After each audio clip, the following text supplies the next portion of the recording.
Ya, assalamualaikum warahmatullahi wabarakatuh. Waalaikumsalam warahmatullahi wabarakatuh. Ya, kita masuk ke materi selanjutnya, yaitu mengenai data statistik ya. Sini kita nanti belajar itu, kemudian bagaimana penyajian data nanti untuk berikutnya. Ya, mungkin kalau dari definisi data itu seperti apa gitu ya, data itu mungkin Anda sudah paham sebenarnya ya. Nah, mungkin salah satu definisi yang saya ambil di sini ya, yaitu data itu adalah keterangan-keterangan atau informasi-informasi yang kita butuhkan untuk memecahkan suatu masalah. Ya, jadi keterangan-keterangan, informasi-informasi yang akan kita gunakan kalau dalam sebuah penelitian gitu ya, ataukah dalam ya memecahkan suatu permasalahan ya, kita butuh data gitu ya, informasi. Ya, adapun data ini berbagai macam ya. Di sini dia dibagi menjadi beberapa, yaitu yang pertama itu berdasarkan sifatnya. Jadi dilihat dari bentuknya atau sifatnya, data ini dibagi menjadi dua.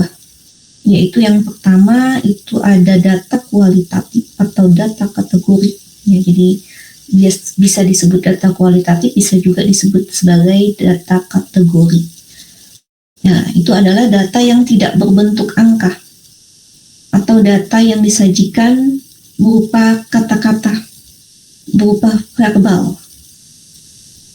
Jadi bukan angka ya. Contohnya, harga daging hari ini mengalami kenaikan. Nah, ini berupa kata-kata datanya itu mengalami kenaikan.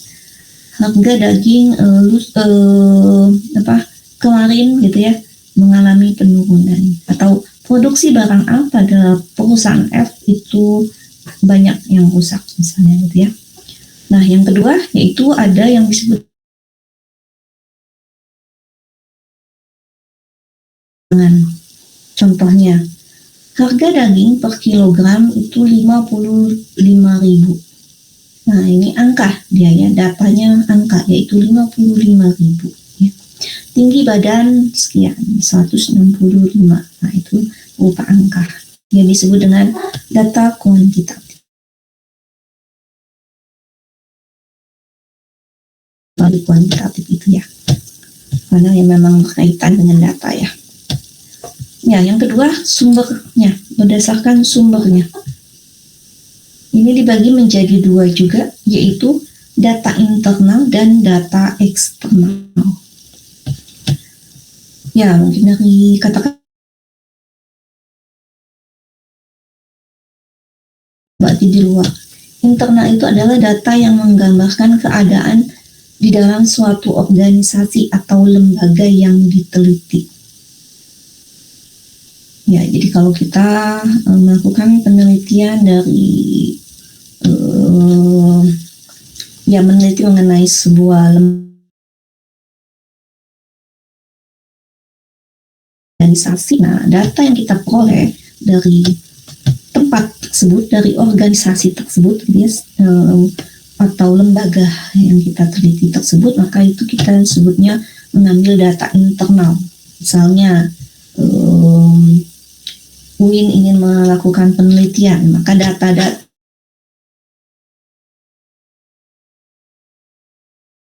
jumlah mahasiswa dan lain-lain UIN, misalnya data dosen gitu ya, maka kita disebut dengan mengambil data internal. Nah, adapun yang kedua, lawan dari internal yaitu eksternal. Jadi ada data eksternal, yaitu data yang kita kumpulkan itu dari pihak lain, pihak luar. Ya, untuk kebutuhan lembaga yang diteliti tersebut. Jadi misalnya lembaga yang diteliti UIN, nah jika kita mengambil data dari luar UIN, gitu ya. Misalnya di sini ingin tahu berapa perkiraan gitu ya, berapa mahasiswa yang akan kita terima tahun ini misalnya. Nah, maka dibutuhkan data eksternal, misalnya berapa sih banyaknya lulusan SMA tahun ini, kemudian bagaimana pesaing-pesaing mungkinnya fakultas-fakultas di universitas lain gitu, jurusan-jurusan di universitas lain gitu ya. Nah, itu data yang dari luar ya, data eksternal disebutnya ya. Kemudian yang ketiga, dia dibagi berdasarkan cara memperolehnya. Kalau dari cara memperolehnya dibagi dua juga, yaitu ada yang disebut dengan data primer atau disebut juga dengan data asli, yaitu data yang dikumpulkan dan diperoleh langsung dari sumber aslinya. Dalam kuantitatif itu disebut dengan responden. Kalau di kualitatif biasa disebut dengan informan ya. Nah, jika kita mengumpulkan secara langsung, ya kita dapatkan langsung dari si sumber aslinya gitu ya, dari si responden, maka kita disebut mengambil data primer. Nah, lawannya yaitu ada yang disebut dengan data sekunder, yaitu data yang diperoleh dalam bentuk yang sudah jadi, atau kita mengambil data dari data primer yang sudah digunakan orang lain gitu ya, kita gunakan kembali gitu ya untuk tujuan yang lain. Jadi orang lain sudah mengumpulkan data primer, kita gunakan kembali data tersebut gitu ya, disebut dengan data sekunder. Contohnya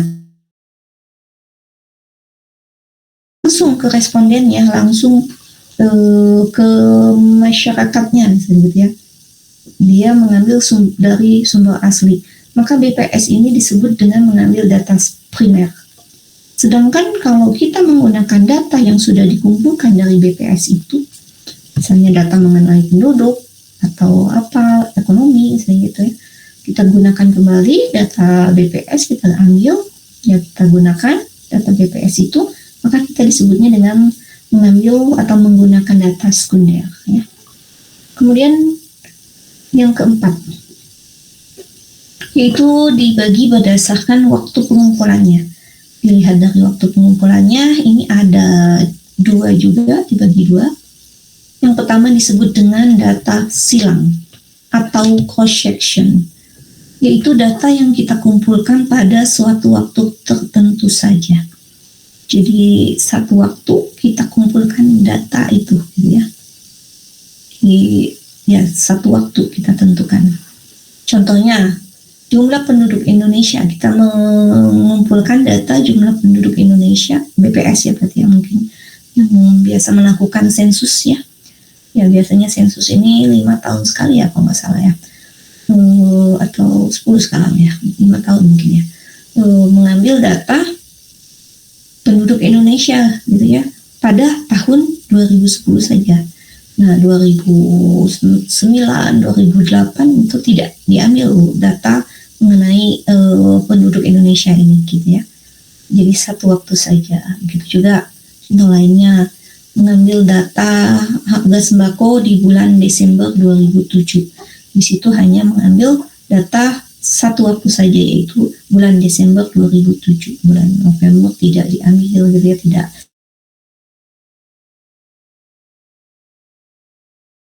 Yang kedua yaitu data berkala atau time series, yaitu data yang kita ambil dari waktu ke waktu secara kontinu, terus menerus gitu ya, dalam kurun waktu tertentu. Misalnya kita akan mengambil data, kalau di sini contohnya angka kelahiran tiap tahun di data gitu ya, tahun 2024, 2025 gitu ya. Atau yang mungkin yang ini sering kita lihat, detak jantung, lihat detak jantung gitu ya. Nah itu tiap detik loh ya, tiap detik, tiap menit gitu ya, terus menerus secara kontinu. Nah data seperti itu disebut dengan data berkala, time series. Jadi waktunya terus panjang gitu ya, terus menerus diamati, terus menerus diukur gitu ya, dicatat gitu ya. Itu data berkala dan data silang, yaitu berdasarkan waktu pengumpulannya. Itu macam-macamnya. Nah, adapun dalam pengumpulan datanya seperti apa di dalam statistika ini.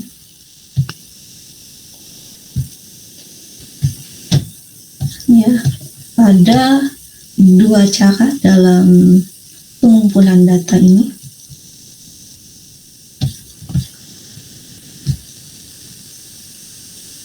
Dalam statistika ada dua cara pengumpulan data, ya, yaitu yang pertama itu yang disebut dengan sensus.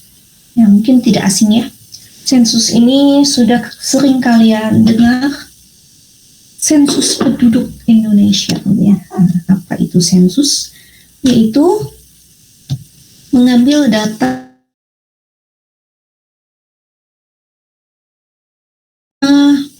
objek semua orang dalam populasi itu diambil di data gitu ya. Hanya sensus penduduk Indonesia, berarti semua masyarakat Indonesia di data, dicatat gitu datanya gitu ya, diambil semua.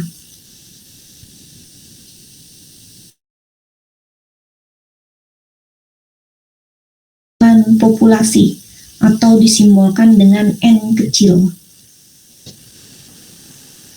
Maaf, N besar ukuran populasi, yaitu banyaknya objek dalam populasi disebut sebagai ukuran populasi, disimbolkan dengan N besar. Jadi kalau nanti simbol kita temu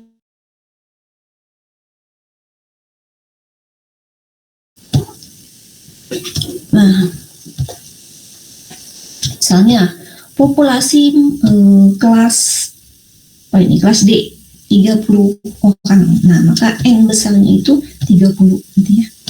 Nah, ada kalanya kita tidak bisa melakukan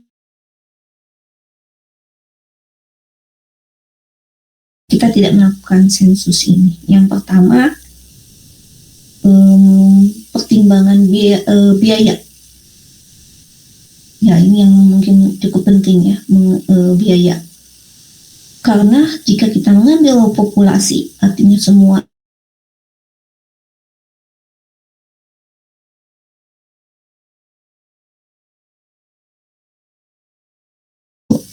gitu ya.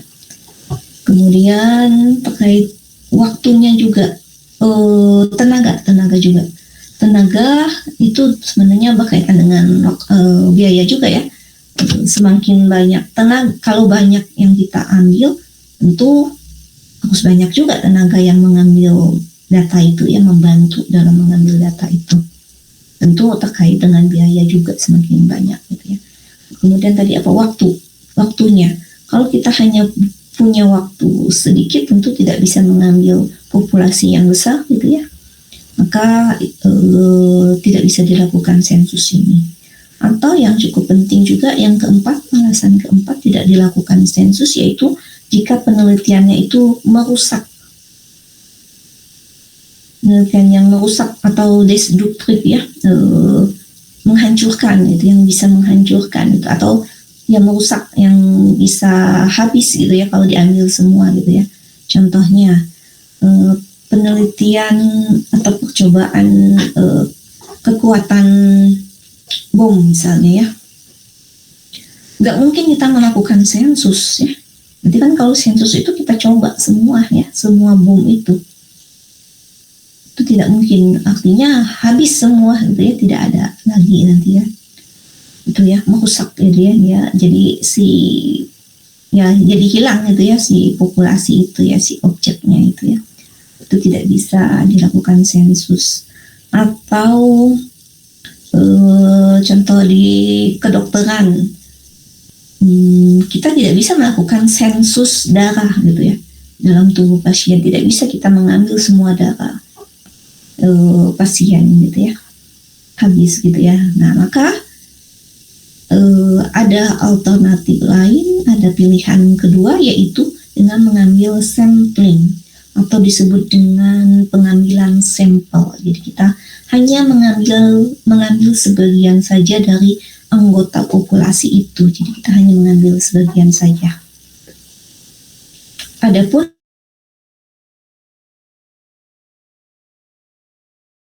atau disimbolkan dengan N kecil nantinya. Jadi kalau ada simbol N kecil itu menunjukkan data kita adalah data sampel, gitu ya. Nah, ini yang akan kita bahas, sampling ini. Bagaimana sih kalau sensus nggak masalah, semua langsung diambil aja, 30 mahasiswa di sini diambil sebagian saja, yang saja, ya. Ini seperti ini ya kalau sampling itu ya.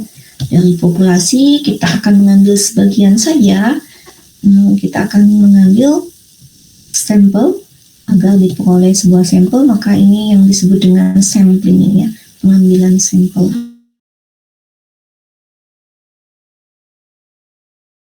Nah, pengambilan sampel ini ada tekniknya, yaitu disebut dengan teknik sampling, teknik pengambilan sampel. Di sini dibagi menjadi dua.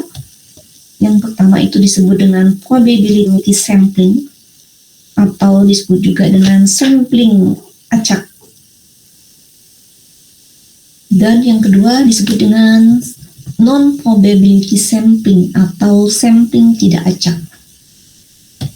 Ya, kita lihat untuk yang probability sampling itu adalah teknik pengambilan sampel secara acak, di mana semua anggota populasi mempunyai kesempatan untuk terpilih menjadi anggota sampel.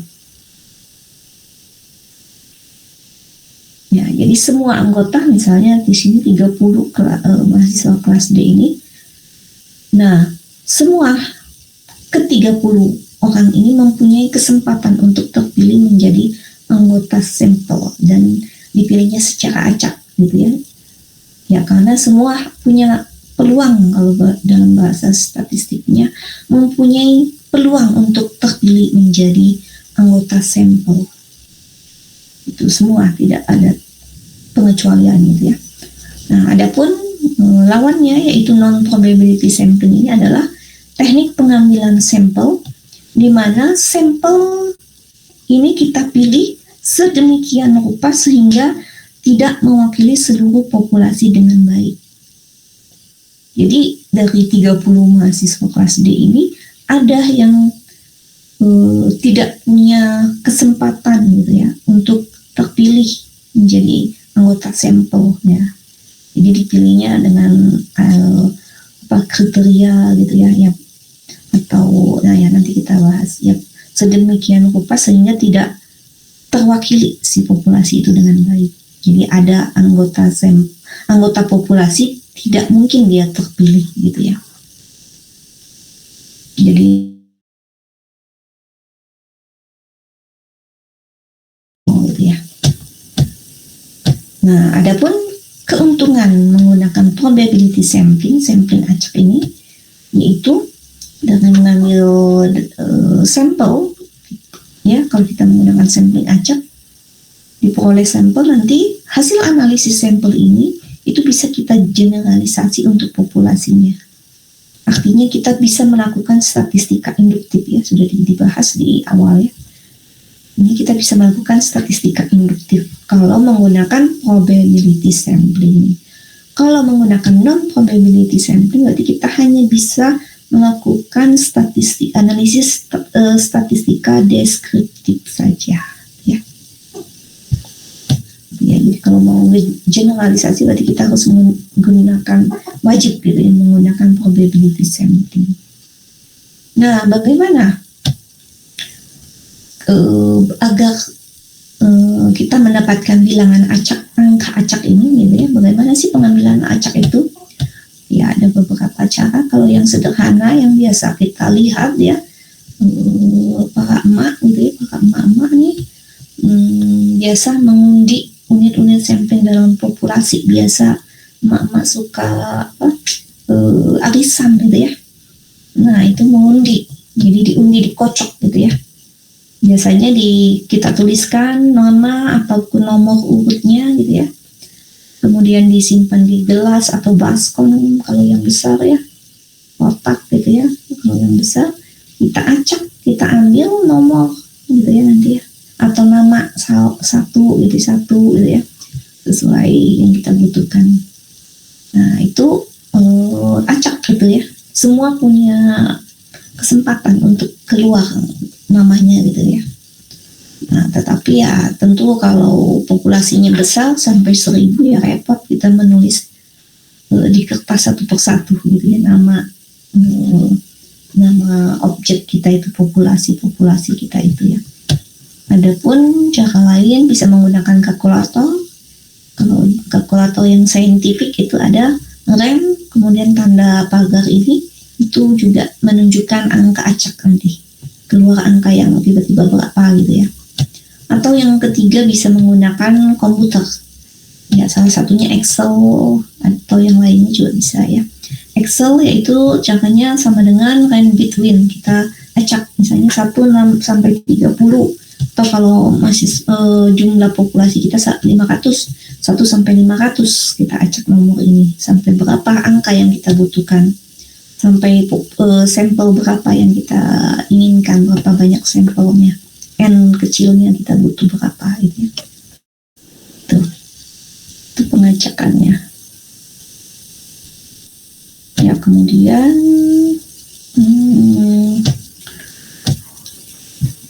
kita bahas dulu yang probability sampling. Untuk probability sampling ini ada 4 teknik ya yang bisa kita pilih, yang bisa kita gunakan. Yang pertama ada yang disebut dengan simple random sampling, yaitu sampling acak sederhana. Atau ada juga sampling systematic, atau kita bisa menggunakan stratified random sampling, atau bisa menggunakan cluster sampling. Ya, ada 4 ya untuk probability sampling ini. Kemudian kita bahas dulu yang pertama, yaitu simple random sampling, atau kadang saya singkat dengan SRS. Yaitu ya tentu karena namanya simple ya, berarti ini teknik yang paling sederhana, yang paling mudah, yang paling simple ya.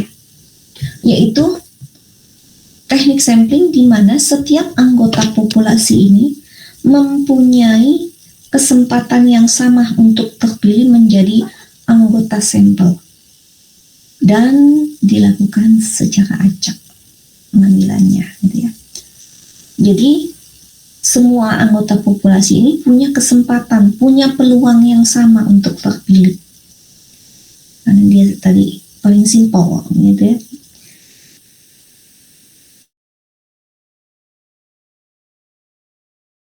Arab mahasiswa FISIP misalnya ya. Nah, populasinya itu mahasiswa FISIP.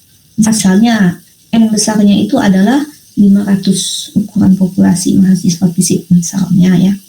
500 orang. Nah, maka untuk melakukan teknik ini, simple random sampling ini, mengambil sampel dengan teknik ini, kita buatkan kerangka sampling dulu. Kerangka sampling dari 500 orang ini. Di sini kita tidak memperhatikan jurusan, angkatan atau kelas ataupun jenis kelamin. Jadi semua disatukan dalam sebuah daftar ya. Kita kasih nomor urut 1 sampai 500 gitu ya. Jadi digabungkan semua 1 sampai 500 dalam sebuah daftar ini ya. Disatukan gitu ya. Kemudian ya tadi misalnya kalau mau yang pakai undian berarti ditulis di kertas urutnya, boleh namanya ya urut lah biasanya ya 1 biar gampang sampai 500. Kemudian ya kita kocok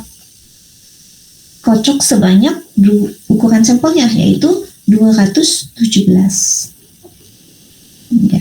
Dari mana 217 nanti kita lihat ya, nanti bagaimana mendapatkan ukuran sampel ini ya. Maka kita kocok, kita ambil sebanyak 217 nomor gitu. Nanti nomor yang terpilih itu berarti menunjukkan si orang tersebut, si mahasiswa tersebut yang menjadi sampel kita gitu ya. Gitu. Jadi tanpa memperhatikan jurusan, jadi semua nyatu gitu ya, disatukan dalam sebuah daftar. Atau menggunakan angka acak dari komputer tadi lebih mudah ya, 500 itu ya, tapi sebanyak 217 seperti itu. Terus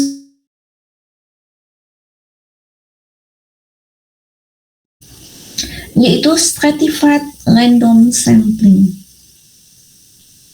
yaitu teknik pengambilan sampel dengan membagi-bagi populasi yang sifatnya heterogen, jadi populasinya cukup heterogen gitu ya, ke dalam lapisan-lapisan atau yang disebut, mungkin sudah tidak asing ya. Jadi ini dilapis dengan strata yang homogen. Jadi kita buat lapisan yang sama gitu ya. Ininya kriterianya nanti ada tergantung ya. Dan dari tiap lapisan itu diambil sampel secara acak. Jadi di sini setelah dibuat strata, di sampel stratanya di dalam stratanya itu, jadi nanti terwakili gitu, terwakili setiap lapisan itu berapa gitu ya. Itu stratified random sampling. Nah, untuk membagi ukuran sampel tiap strata gitu ya, strata 1 berapa orang gitu ya, ada beberapa rumus sebenarnya. Ini saya tunjukkan 2 saja, yaitu alokasi sama besar. Ya, berarti ini sama aja, semua strata sama gitu ya. Kalau diambil 10, semua 10 gitu ya. Caranya yaitu NI, berarti ukuran sampel tiap strata itu sama dengan N kecil, berarti ukuran sampel semuanya dibagi dengan L, banyaknya strata itu ya. Berarti ukuran sampel kita bagi aja dengan strata kita. Misalnya apa? Misalnya dibagi berdasarkan jenis kelamin, dilapis gitu ya, karena heterogen, ada laki-laki perempuan. Nah, di sini kita perlukan biar lebih biar lebih tahu nih, misalnya kita ingin membandingkan mana lebih baik laki perempuan gitu ya, nah, maka dibuat lapisan biar merata, dapat laki-laki dan perempuannya gitu ya, jumlahnya gitu. Dibuat lapisan berdasarkan jenis kelamin boleh, atau mau dibuat lapisan berdasarkan jurusan misalnya, karena dianggap pengetahuan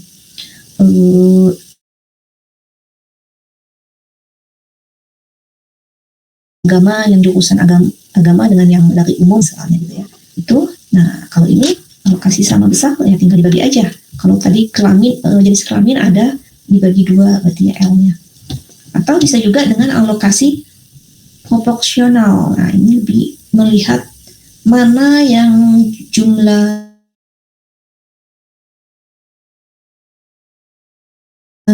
tergantung ya populasi itu ya, tergantung banyaknya tiap strata nanti.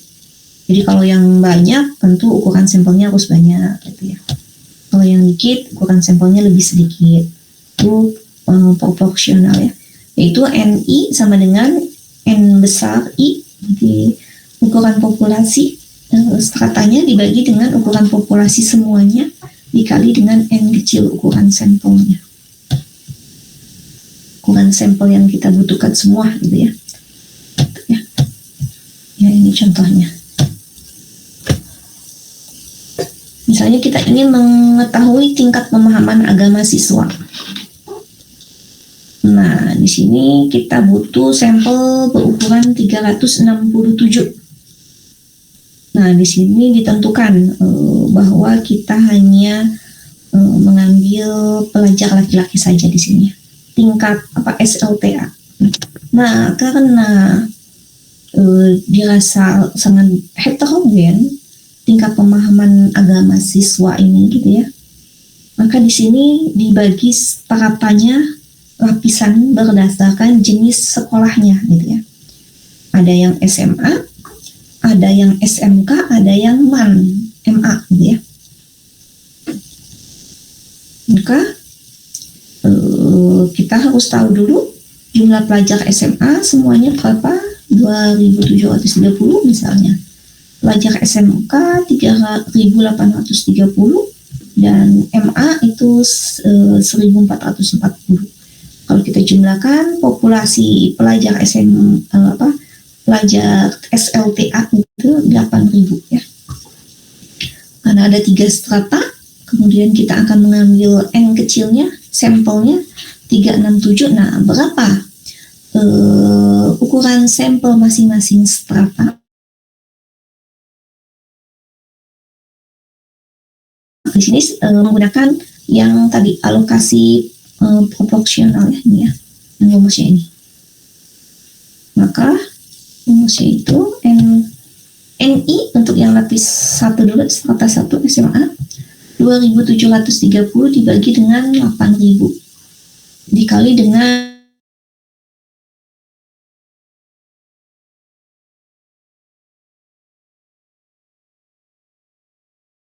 sampel ini. Di sini itu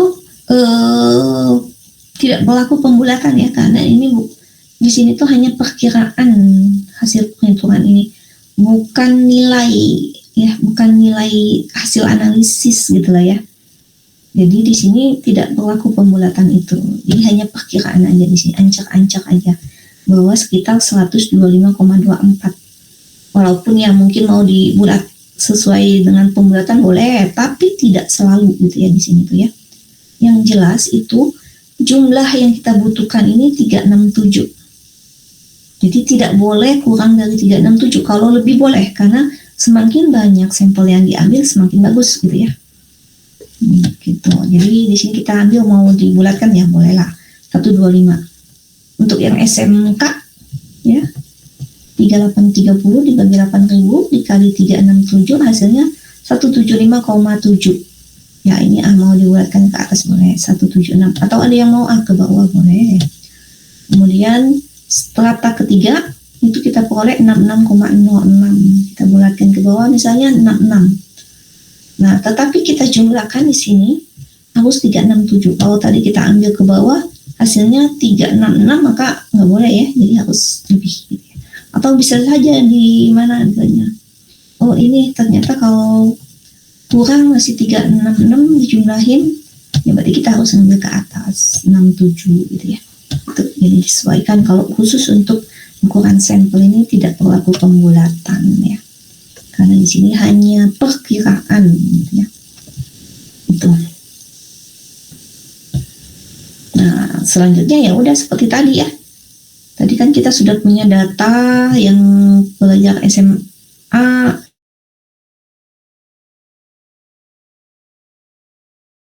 buat daftarnya gitu ya, kemudian ya dipilih sebanyak 125 pelajar ya, sama seperti tadi diajaknya. Kemudian yang ketiga yaitu sampling sistematis, yaitu suatu metode pengambilan sampel di mana hanya secara acak itu. Jadi kita hanya mengambil sampel pertamanya saja. Selanjutnya sampel berikutnya kita ambil secara sistematis menurut suatu pola tertentu. Jadi hanya sekali aja kita ngocoknya. Kalau di arisan itu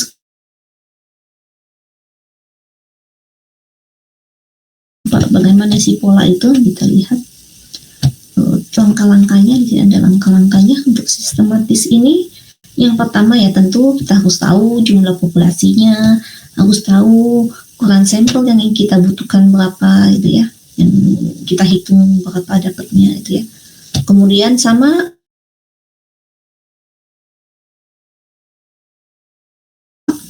ada, kemudian tentukan sampel terpilihnya dengan cara pertama tentukan interval pemilihan, yaitu I. Ini disimbolkan dengan I, interval ini. Sama dengan N besar, berarti populasi, dibagi N kecil, berarti sampel. Nanti hasil I ini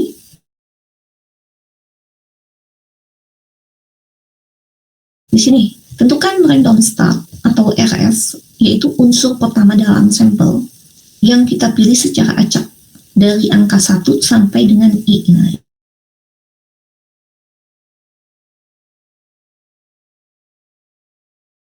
bisa cari kertas tadi atau mau pakai yang komputer juga bisa, 1 sampai I gitu ya, kita buatkan 1 sampai I aja buatnya.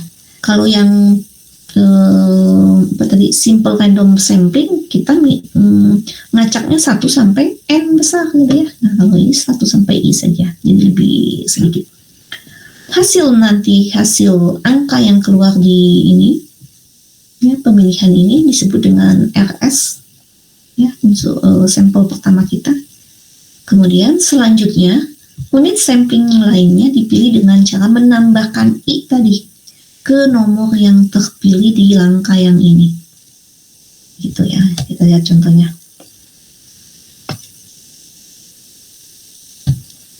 Contohnya, populasi berjumlah 120 misal, berarti n besarnya.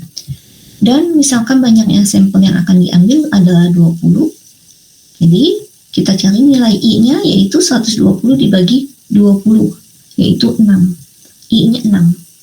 Selanjutnya kita buatkan nomor di secari kertas tadi, kalau pakai undiannya 1 sampai 6. Gitu ya. Kemudian kita kocok keluar misalnya angka berapa gitu ya. Misalnya di sini saya misalkan aja angka 4. Dikocok keluar angka 4. Nah, berarti unit yang terpilih menjadi sampel itu adalah yang pertama 4, angka 4. Berarti misalnya nomor absen 4 gitu ya. Nah itu siapa? Andi ya. Kemudian kita tambahkan saja dengan i tadi 6, berarti 4 tambah 6 10, berarti nomor absen 10 gitu ya. Kemudian tambah lagi 6 16, tambah lagi 6 22, tambah lagi 6 28, tambah lagi 6 34, tambah lagi 6 berapa gitu ya. Nah pertanyaannya, nomor yang berapa yang terpilih untuk sampel ke-20 kita? Kan kita butuh n kita 20. Nah, sampel yang terakhir itu nomor urut berapa? Nomor yang terpilih itu nomor berapa? Ada yang tahu? Silakan boleh ngacung. Ada yang tahu?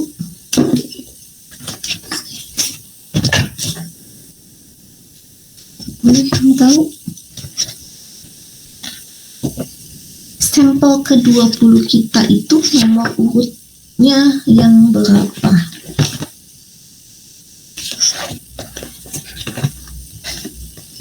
Kelas D ya, kelas D.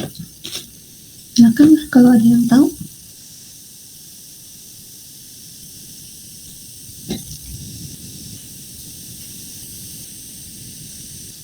Boleh angkat tangan kalau ada yang tahu. 104 enggak, Bu? Hoirudin, gimana Hoirudin? 104, betul tidak? Hoirudin. Yang lain gimana? Betul tidak jawaban Hoirudin? Patam. Gimana? N. 100 Ini tuh pakai rumus UN ya, Bu? Gimana? Gimana? Hoirudin apa tadi? Engkau jelas tadi. Tadi saya pakai rumus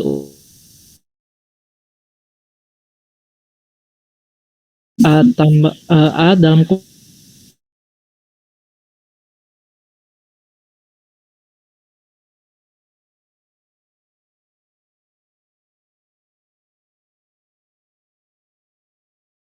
kurungnya 20, B-nya itu selisih dari itunya. Iya. Selisihnya itu 6. Terus belakangnya lupa, bentar. Saya lupa, Bu, belakangnya apa. Coba. Ada yang lain? 118 bukan Ibu. Linda, gimana? 118. Ya. Gimana yang lain? Yang betul 114 atau 118? Ada yang lain? 118 Ibu. 118 juga ya. Sama yang lain?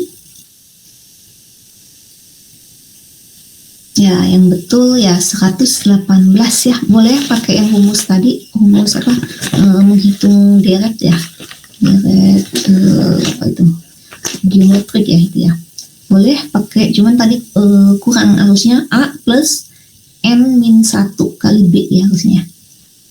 Tadi kurang N-1 nih. Ya, gitu ya. Jadi sampel yang ke-20 itu atau sampel yang terakhir kita itu adalah yang urutnya 118 gitu ya. Betul. Ya, silakan yang lain bisa dicek bagaimana mendapatkan 118 itu, mau pakai manual silakan ya. Mau pakai rumus tadi UN sama dengan A plus N-1 kali B boleh ya, kalau mau cepat ya. Ya, selanjutnya yang keempat, teknik yang keempat yaitu cluster sampling atau area sampling. Nah, kalau yang ketiga metode tadi gitu ya, itu kita harus punya kerangka sampling. Kita harus tahu populasinya berapa, kemudian ya populasinya berapa, kemudian kerangka samplingnya gitu ya. Harus tahu ya, harus ada gitu ya. Nah, ketika tidak ada di lapangan itu kadangkala ada kerangka sampling yang nggak lengkap, tidak tersedia bahkan. Ataupun jika objek yang kita teliti itu sangat luas, bahkan dia tersebar secara geografis, tentu kita kesulitan kalau menggunakan ketiga metode tadi. Maka kita bisa menggunakan metode cluster sampling, di mana nanti unit sampling dalam populasi itu kita golongkan ke dalam kelompok-kelompok atau yang disebut dengan cluster atau disebut juga dengan area gitu ya, wilayah. Kemudian kelompok inilah, cluster inilah yang kita ambil secara acak. Maka unit-unit sampling yang ada dalam kelompok yang terpilih itu kita teliti semua sebagai sampel. Ya, jadi sampel kita itu adalah yang berada di dalam kelompoknya. Ya. Jadi di sini yang kita buatkan nanti itu bukan nama si objeknya itu ya, bukan nama subjeknya dibuat di cari kertas atau nomor urutnya, karena kita tidak punya kerangka sampling. Gitu ya, kita buat, nah kita acak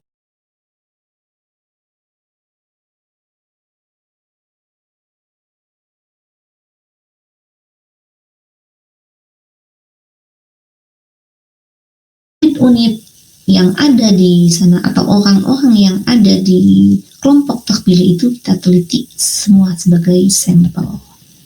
Contohnya, ya biasanya sih untuk yang wilayahnya cukup luas ya, seringkali digunakan juga nih. Misalnya se-Indonesia, visip se-Indonesia, nah itu kan terlalu luas ya. Maka kita gunakan cluster ini, misalnya dibagi berdasarkan wilayah Jawa Barat, Jawa Tengah itu ya. Nah, yang kita beri, yang akan kita acak itu, beri nomor itu, atau kita buatkan kerangka samplingnya itu kerangka sampling wilayah. Jawa Barat 1, Jawa Tengah 2, kayak gitu.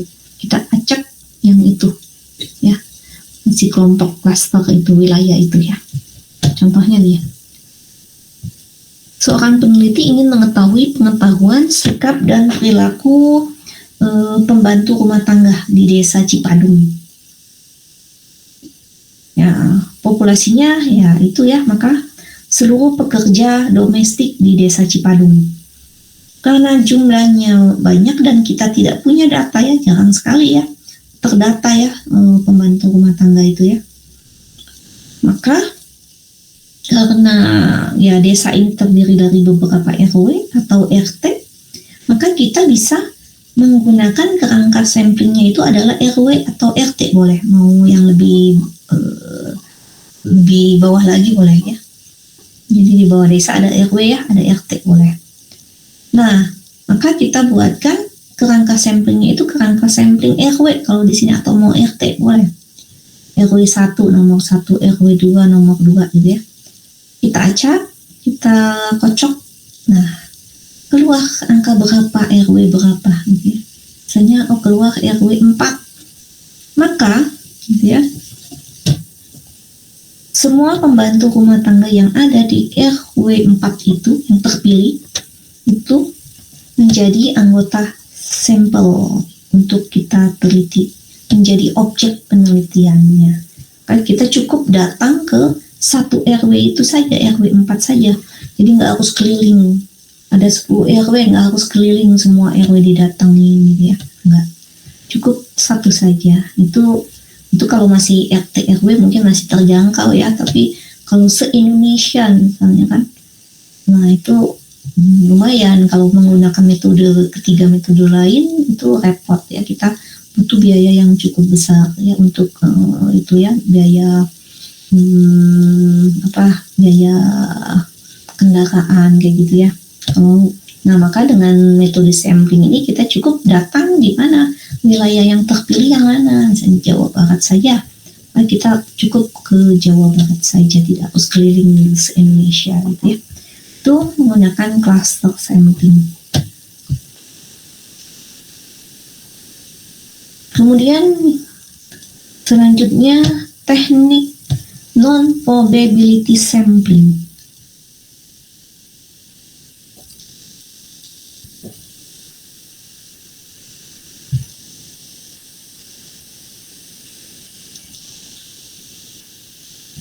Yaitu ada 3 di sini, ada 3 yang akan kita bahas, yaitu purposive sampling yang pertama. Ini masuknya non-probability sampling karena di sini teknik pengambilan sampel berdasarkan pertimbangan tertentu dari peneliti atau sekelompok pakar. Jadi di sini ambil sampelnya itu ada pertimbangan-pertimbangan tertentu dari seseorang gitu ya, dari penelitinya terutama ya, atau ya kalau ada kepentingan pihak lembaga yang diteliti ya, ini bisa juga gitu ya. Misalnya nih, ya karena ada pertimbangan tertentu ini maka tentu tidak acak dia. Ada sebagian populasinya tidak menjadi sampel gitu ya, ada kemungkinan gitu. Contohnya seorang kepala daerah misalnya untuk keperluan misalnya dari pusat itu ingin memberikan pendanaan untuk wilayah yang perekonomiannya rendah, yang agak ya terbelakang misalnya gitu ya, yang jelek lah gitu misalnya tingkat kesehatannya apanya gitu ya. Nah maka mungkin kepala daerah ini ingin mendapatkan pendanaan tersebut. Nah, atas pertimbangan itu ya dia mungkin akan mengambil data-data masyarakat yang perekonomiannya rendah. Artinya si masyarakat yang ekonomi sedang dan tinggi itu tidak mungkin terpilih menjadi anggota sampel gitu ya. Itu jadi itu disebut dengan non-probability sampling juga masuknya ya. Atau yang kedua, sampling kuota, yaitu teknik sampling dengan mengambil sampel dari populasi yang mempunyai ciri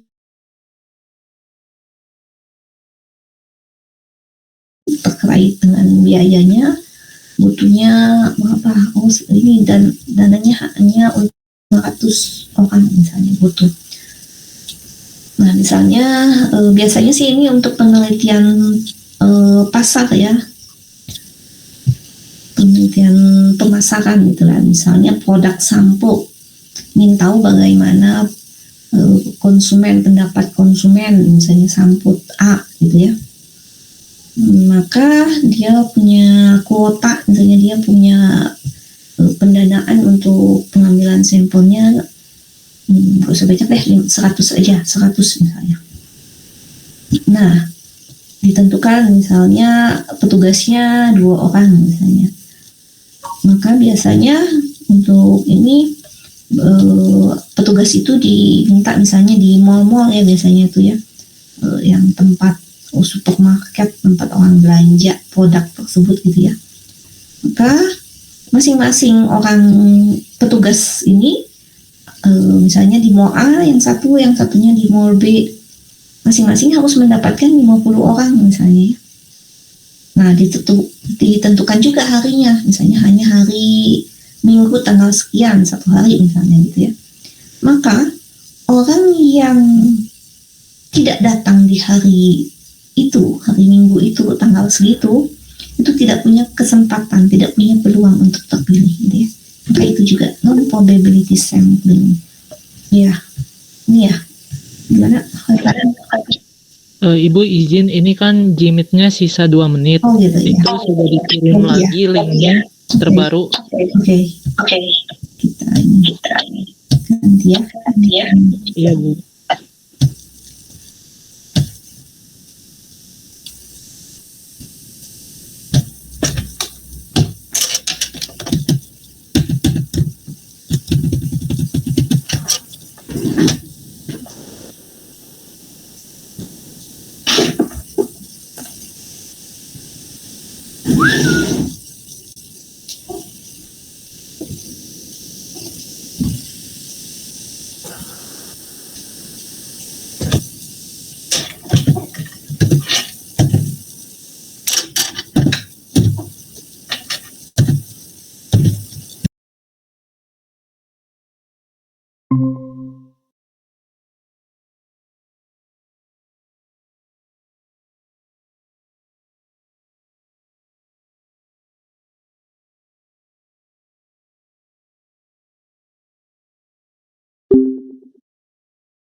Ya, suaranya ya.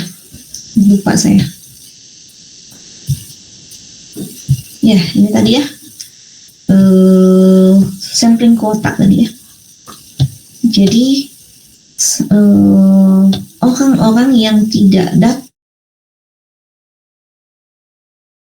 mall, gitu ya, tidak datang ke mall di hari Minggu itu, maka tidak punya kesempatan untuk terpilih menjadi anggota sampel ini ya. Begitu juga misalnya ya ada yang datang hanya kuota yang di ini kan hanya 50 ya, sudah terpenuhi, si A sudah memenuhi, di mall A sudah memenuhi. Ya, maka orang yang datang selanjutnya tidak menjadi tidak punya peluang, tidak punya kesempatan untuk menjadi anggota sampel ya ini. Jadi sampling kuota itu non probability sampling.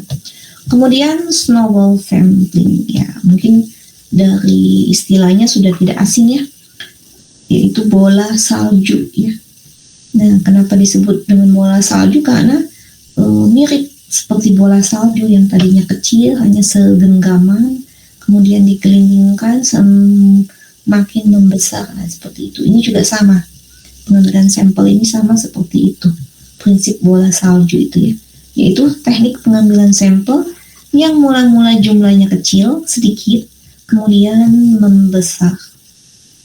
Jadi biasanya snowball sampling ini sering digunakan untuk penelitian yang cukup sensitif, masalah-masalah yang cukup sensitif, dan si informan atau si objek penelitian kita itu cukup rahasia lah sebenarnya, jadi tidak ada data lengkapnya biasanya, agak sensitif, agak tertutup lah ya, eksklusif gitu ya. Contohnya misalnya penelitian mengenai LGBT itu kan kita tidak punya data lengkapnya gitu ya.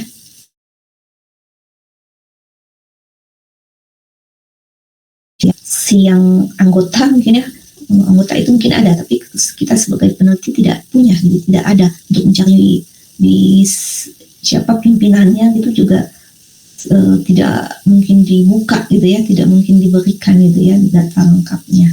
Maka untuk mendapatkan sampel ini, maka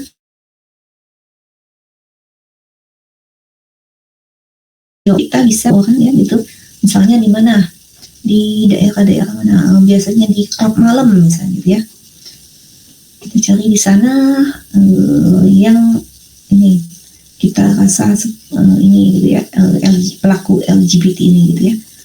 Kalau kita sudah mendapatkan satu atau dua orang itu sudah membuka jalan kita, udah bagus gitu ya, kedua orang ini, kemudian kita minta satu dua orang ini untuk rekomendasikan teman-temannya gitu ya, untuk menjadi sampel kita. Dari dua ini nanti misalnya satu-satu memberikan rekomendasi, maka kita udah dapat berapa tuh, 4 gitu ya. Jadi kita minta rekomendasi, misalnya kasih 2 jadi 8 dan seterusnya. Jadi semakin membesar, semakin banyak ya sampel kita itu, seperti bola salju ini. Nah, tapi ini juga masuk non probability sampling karena tidak semua punya peluang untuk terpilih gitu ya. Itu ya. Selanjutnya, bagaimana kita menghitung mendapatkan ukuran sampel tadi? Ya, dari populasi 500, bagaimana kita mendapatkan yang 217? Nah, ini ada beberapa rumusnya, sebenarnya banyak ya rumusnya, tapi mungkin ini yang sederhana saja yang saya berikan, saya tunjukkan, yaitu yang pertama menggunakan rumus Skopin. Rumusnya yaitu N kecil, ukuran sampel, sama dengan N besar, ukuran populasi dibagi dengan N besar dikali D kuadrat ditambah 1.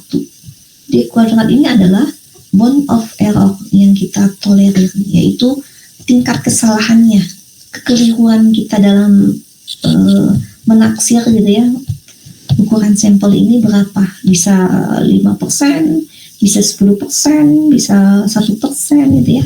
Yang jelas kalau semakin kecil tuh kesalahan kecil itu ya bagus sebenarnya, tapi ukuran sampel yang kita ambil tentu semakin besar gitu ya.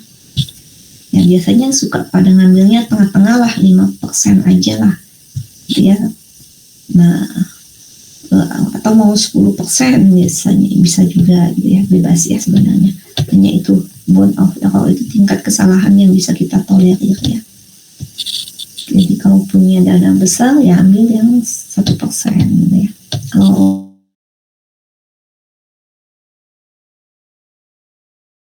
ya. Itu dari Slopin. Ada juga dari pendekatan Isaac Michel ya. Nah, kalau Isaac Michel ini dia membagi menjadi dua di sini tuh. Ada yang jika akan menaksir parameter kata-kata, maka rumusnya ini n sama dengan n z kuadrat dikali s kuadrat. Ya, sebenarnya kita belum belajar ini ya, cuma saya hanya menunjukkan aja nih. N dibagi n d kuadrat tambah z kuadrat kali s kuadrat. S simpangan baku ya kita belum kesini ya. Z juga belum kita pelajarin, yaitu tabel distribusi normal baku. Hanya saya tunjukkan aja ya karena terkait nanti metode berikutnya. Kemudian dia membagi juga jika untuk menaksir parameter proporsi persentase gitu ya.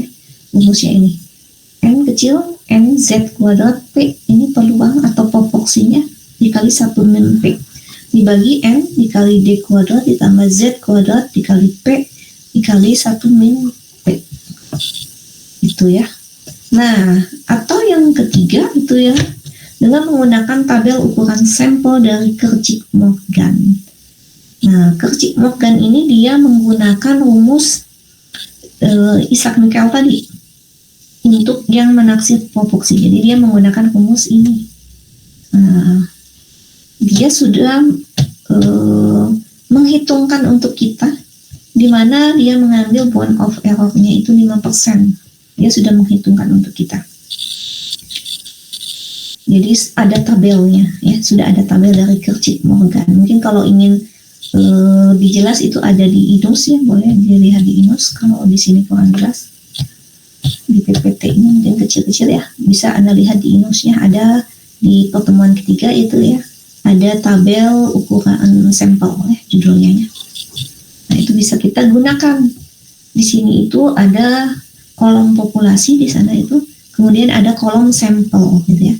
Nah, nanti kita bisa menentukan, oh sampel kita berapa misalnya. Kalau tadi itu contoh yang tadi itu, apa ya tadi?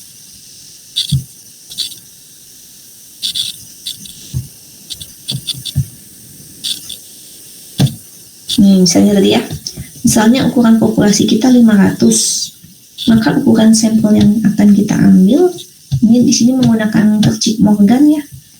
Kalau Kirchhoff-Morgan itu tadi adalah kita lihat di populasi, di kolom populasi kita cari yang 500. Nah, di sini ya, yaitu 500, maka kita lihat selanjutnya di kolom sampel atau n kecil, yaitu 217. Gitu. Atau tadi berikutnya tuh 8.000 tadi ya. Sini ada nggak ya? 8.000. Nah, nih 8.000. Maka sampel yang bisa kita ambil adalah 367 dan seterusnya gitu ya. Ini dia sudah menghitungkan untuk kita, memang lebih praktis, tetapi ada kerugiannya juga ya. Terutama kalau populasi kita itu tidak selalu bilangan bulat, maksudnya tidak selalu pas bagus gini ya. Bisa saja nilainya itu 666 gitu ya, 666. Nah, dia tidak ada di sini. Tapi ya di sini bisa kita perkirakan saja 666 itu di antara ini, berarti kita bisa mengambil di sekitar ini 246 boleh gitu ya, karena untuk ukuran sampel ini tidak harus pas, justru lebih bagus gitu ya, lebih banyak, lebih bagus gitu ya. Jadi ini hanya perkiraan segini gitu kan. Itu mungkin ya. Ya, coba Anda mungkin ada yang tahu berapa sampelnya jika populasi yang kita punya itu 280. Ada yang tahu? Mungkin boleh angkat tangan. 162. Siapa tadi itu? Siapa tadi? 162 Regita. Regita kali ya. Regita. 162, betul nggak? Betul ya, nih ya, 162. Kemudian selanjutnya, berapa sampel kita jika kita punya populasi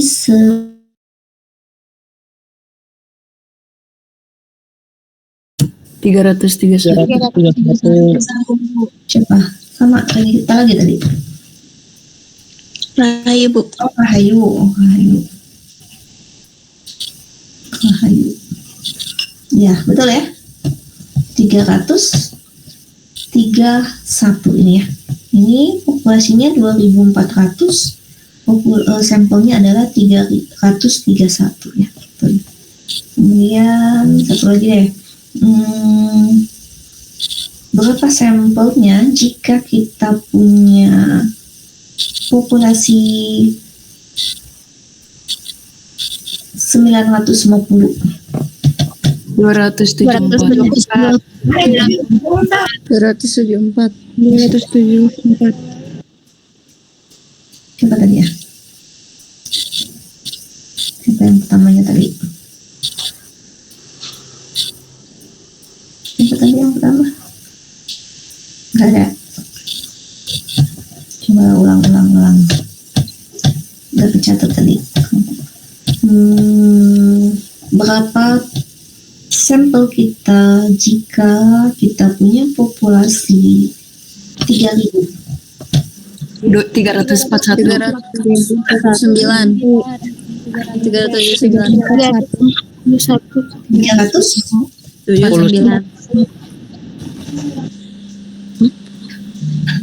341, Ibu. 1. Betul? 341. 341. 341 ya. 3000 tadi ya. Ya. Bukan. Ya, 341 ya tadi ya. Ya, itu ya. Kurang lebih seperti itu ya.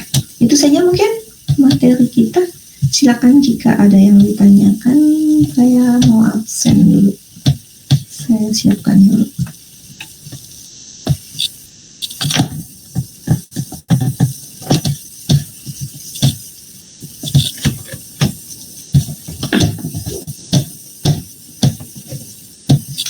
Sleep ya.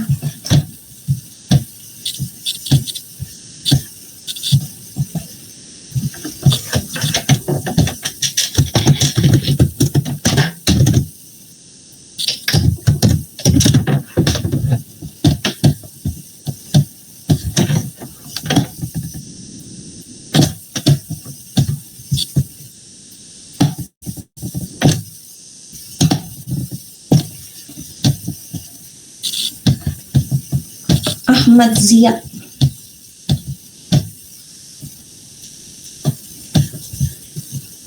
Ada Ahmad Zia yang ngulang yang ada ya. Alfani. Alpani izin Ibu. Izin. Ada apa? Acara atau apa? Bapaknya sakit Ibu, Oh, ke Garut. ya. Anggi. Hadir, Bu. Asifa. Hadir, Bu. Ada Asifa. Hadir, Ibu. Hadir. Ada ya.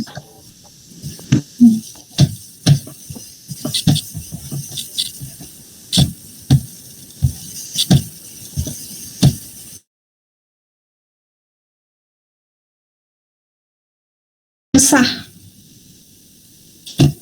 Davansa. Tidak hadir Ibu. Tidak hadir. Ya, tidak ada. Deprina. Hadir, Bu.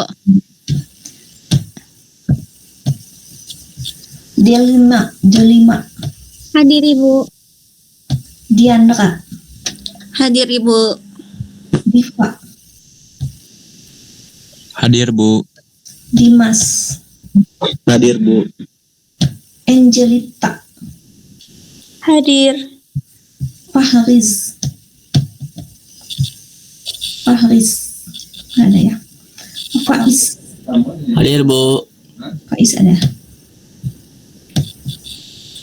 Fahriz nggak ada ya. Fahriz nggak ada ya. Ikrar.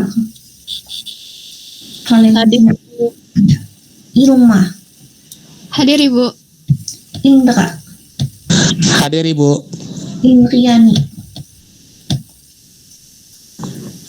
Tidak hadir Ibu. Tidak ada. Khairuddin. Hadir Bu. Muhammad Fauzi. Hadir Bu. Muhammad An-Nazil. Hadir Bu. Nazil. Hadir. Nabila. Hadir Ibu. Najma. Hadir Bu. Natasha. Nisa. Hadir Bu. Rahayu. Hadir Bu. Regita. Hadir Bu. Rian. Hadir. Rifa. Hadir Ibu.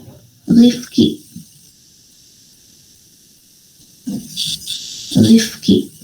Ada. Rinda. Hadir Ibu. Salwa.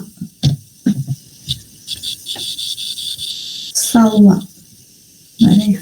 Hadir Ibu. Oh, ada. Tami. Hadir Bu. Selvia. Hadir Bu. Sabrina. Hadir Bu. Tatia. Hadir. Ya. Ada yang belum terpanggil?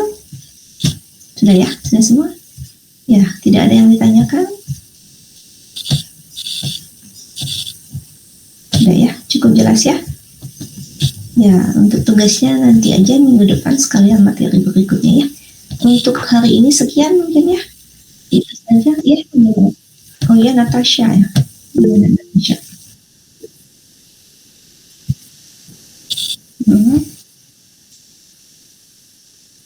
Oh iya ya, gimana ya? Soalnya ini ya,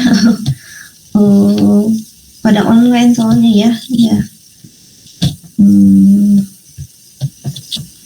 Gimana dong?